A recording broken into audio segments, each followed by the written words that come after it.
بسم الله الرحمن الرحيم. وما كان لبشر أن يكلمه الله إلا وحيا.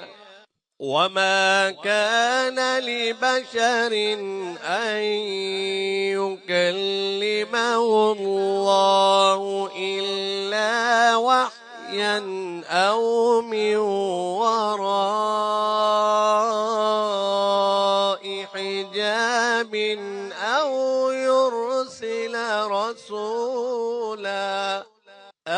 يرسل رسولا فيوحي بإذنه ما يشاء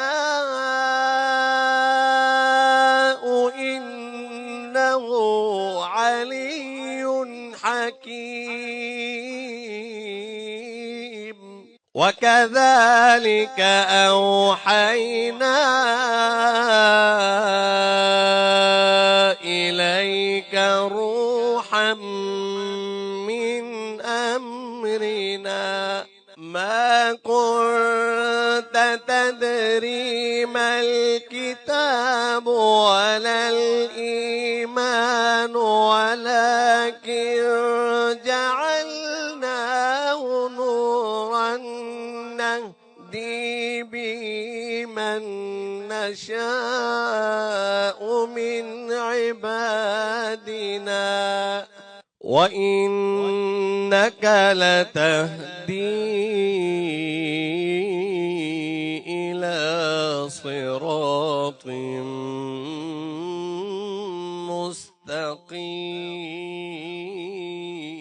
صراط الله الذي له ما في السماوات وما في الأرض ألا